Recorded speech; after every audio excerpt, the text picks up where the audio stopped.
John Fugelsang.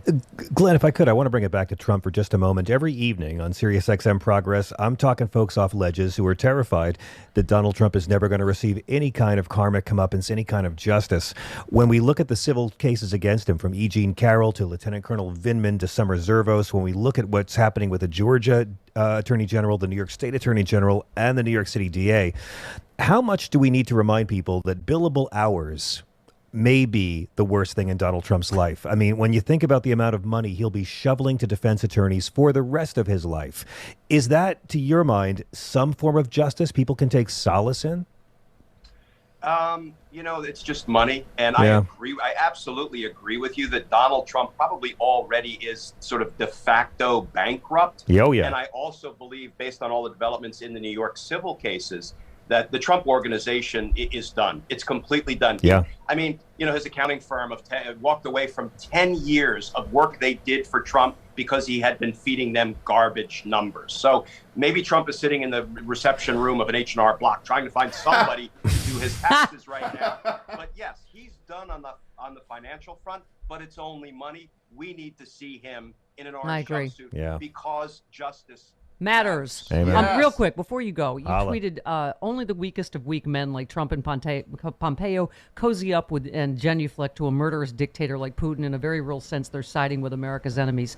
My dad being an assistant prosecutor at Nuremberg is why I have deep, complex daddy issues with you.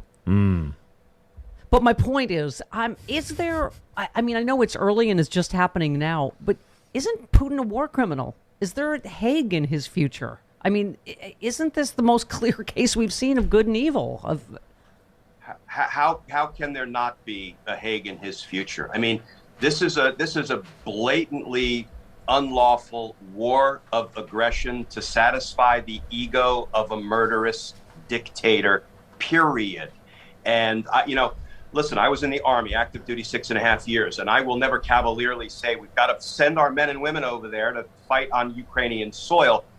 But I like the way Biden has been galvanizing world opinion against Putin. Yeah. I hope that will reap benefits. I hope there is some way, maybe to encourage an uprising from within Russia and resistance from within Ukraine.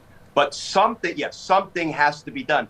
We can't stand by and let Vladimir Putin, kill people in Ukraine for sport because he wants more land. That's insane. Yep. You and your giant gavel and your pictures of you in the Army, but mostly the pictures of you playing football are mostly stuck in my mind. I can't. What? It's look at the giant Justice Matters sign. Okay, Glenn. I got off track there, but thank you so much for your service to America. Yes. And to the Stephanie Thank Miller you, Show. Steph.